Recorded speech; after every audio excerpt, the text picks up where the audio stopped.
Hello, I'm Anne Kruger. Welcome to the program. It's fair to say that the humble honeybee is our most important insect.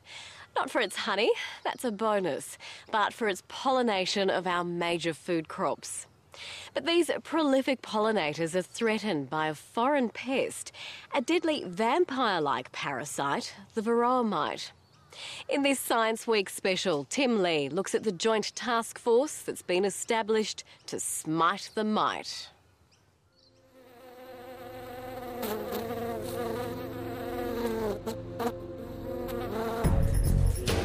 The bee is truly one of nature's wonders.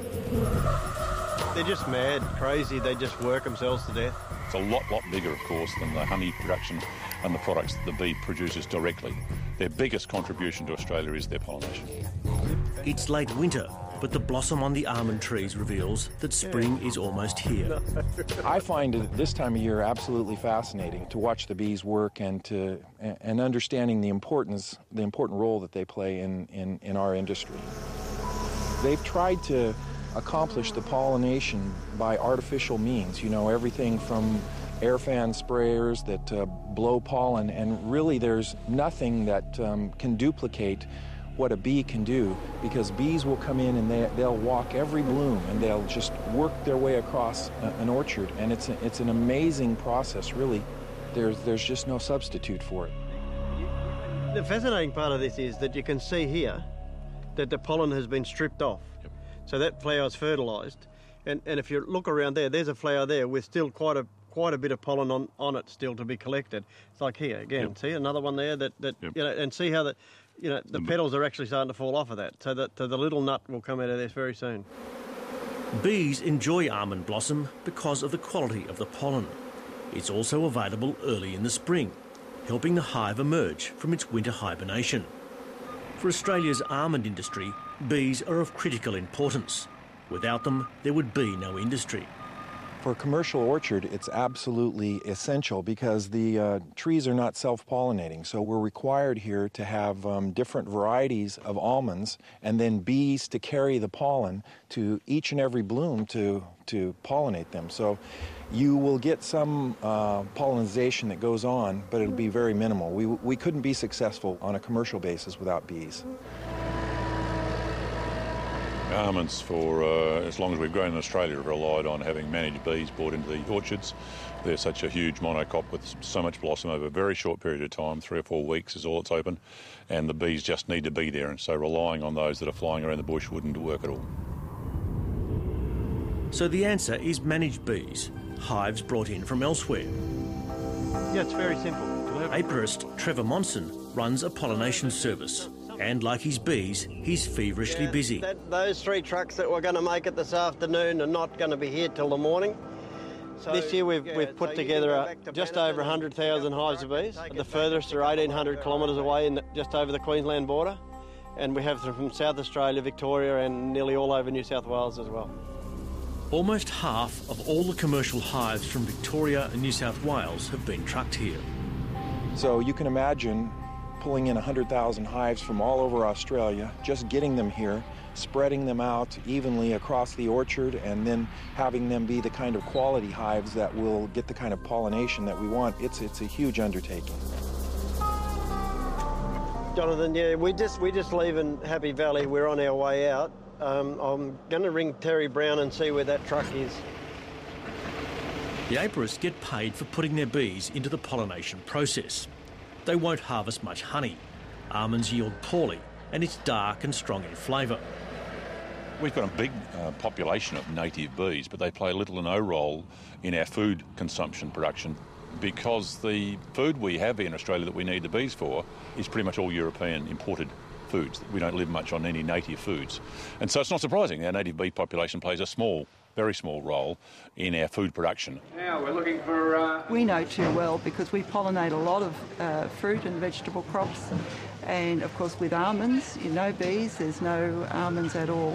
I don't think the general public realise the expanse of the need that we've now relied on bees. A staggering 2/3 of agricultural production relies on the delicate work of the honeybee. Like almonds and other nuts, fruit crops such as cherries, apples and pears are also almost totally dependent. The European honeybee first came to Australia in 1822. They soon went bush, displacing varieties of native bees. And it's thought that today there are more wild bees than there are commercial hives. These abundant wild bees and their vital unheralded work have perhaps made us complacent. Make no mistake, taking them out of the equation would compromise the nation's horticultural and agricultural sectors. But a vampire like Mite, the size of a pinhead, has the power to do just that. In recent years, the varroa parasite has cut a swathe through the world's honeybee populations. I compare varroa to something like, say, a flea that bites an animal. This varroa, drills a hole in the bee, and that allows other viruses and bacteria then to get in it, as well as the fact that the varroa, sucks goodness out of it as well. I've seen colonies in America where they've been quite healthy hives of bees with a fairly high count of varroa in them, and I've been told within 3 weeks those hives would be no good for almond pollination if they were left there. Australia is now one of the few countries in the world still free from varroa, and the only country with a population of wild honeybees. Everywhere else, varroa has wiped them out. Varroa destructor is entrenched in New Zealand, and another strain of the mite has reached Papua New Guinea. Bob Gulak witnessed its destructive impact in his native California. For a couple of years there, the industry was a bit in chaos. We still have bees. Costs to the farmer have increased, probably tripled because of that, because trying to take care of the disease, control it, treat it. We really have to learn by history what's happened overseas, especially, I'll give you an example, in America. Their hives actually have decreased by 50%. The treatments for their hives increased by 25%, the cost of treating a hive. And also there was a 4- and 5-fold increase in the demand for pollination of their food crops. And this is what could happen here. And also the cost of pollination increased, which meant the cost of food increased. So there's lots of benefits of making sure that we look after our honeybee industry here in Australia. There's some good bargains still going around at the various stallholders, so get down and introduce yourself and say, I want to talk. Like most beekeepers, Marie and Colin Murley travel widely according to the season and the availability of blossom for their bees. At present, some of their hives are amongst the almond orchards. Today, they have a stall at the Talbot Farmers Market in central Victoria. You want to take a big one? The dark one. It's something different. Yeah, it's good. It's got good flavour. Markets are also a chance to educate the public, the medicinal benefits of honey, and, just as crucially, the imminent threat of varroa.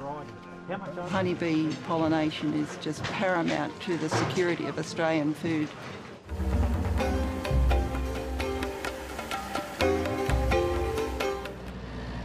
Stringent quarantine procedures have kept Australia's bees free from varroa and other foreign pests so far. But a recent discovery of imported bees in the northern Queensland port is a timely warning of our vulnerability. There is now a battle plan in place, a new report, Pollination Aware, which for the first time brings a coordinated approach and puts a value on pollination services for 35 commodity groups, including fruits, vegetables and pastures. The report is a joint effort between the Rural Industries Research and Development Corporation, Horticulture Australia, the federal government and the honeybee industry. Pollination Australia really has produced this report to try and look at what the big picture is with bees and the movement and the pollination problem. Basically talking about when varroa does arrive. Let's say we have an outbreak on the east coast somewhere, where we draw the lines that we start to look at quarantining the area that's got the infestation, where the bees can come out of that area, whether they can go in again, whether they have to be destroyed when they're in there. How is that going to affect pollination? Depends on what time of the year we get it, depends on what part of Australia we get it. It really is a big logistical test. The pollination report has been widely welcomed by horticulturalists and aparists alike. We know that varroa will come. It's not an if, it's a when. It's already in New Zealand, and so to be prepared how we're going to deal with it, gives us as growers more confidence and a better handle on what the future looks like once it arrives here. Should that occur, Trevor Monson's role as Chief Field Marshal for the bee industry will be even more crucial. No, it'll be later on. It'll be an hour and a half.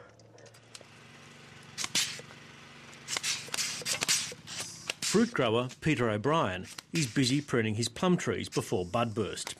He uses Trevor Monson's bees to pollinate his crops, so he's only too aware of the insect's value. It would be disastrous if suddenly the wild ones disappeared, because there is sometimes that we can't get onto Trevor stuff for different crops, because I grow a lot of different crops and the timings are all different, and Trevor might be away in Queensland or something like that. But if there's no wild ones, we'd be even more reliant on the beekeepers. These are a sun variety of plum. Every 7 or 8 trees is a different variety for pollination, and without the bees, we just wouldn't have a crop. They're as far advanced as we'd like to see them, because we've still got a bit of cold weather to come. Horticulturist Barry Avery also welcomes the pollination report. He has a grove of avocados, his most profitable crop. But growing this tropical fruit this far south takes some real skill. Yeah, I suppose, Trevor, with the bees, as you know, it's not real easy to get good pollination up here because it gets a bit cold, so everything that we can do to assist always helps. So, you know, if we can have 1 or 2 extra hives this year, that'd be a help. Oh, well, we've got plenty of bees. I just don't like spending people's money if it's not necessary. But I know some of the recommendations are 8 to the hectare. Yeah. No, realistically, you know, for another, you know, if it's $1,000, the set over the whole patch, the dollars are, you know, it's definitely worthwhile. Okay. For the almond industry, there is even more riding on the work of the honeybee. The growth of the industry has been staggering.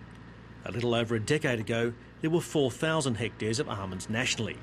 Today, there are 27,000 hectares, most of it just south of the Murray River. It's one of the nation's fastest growing horticultural sectors. Global demand for almonds has doubled in the past decade.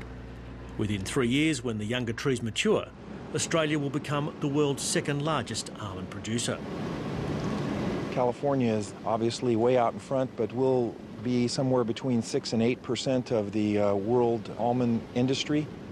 Australia is a significant player then in the almond industry worldwide. But here, you know, really it's come on in the last 10 years. There are trees that are 25 to 30 years old in the ground, but the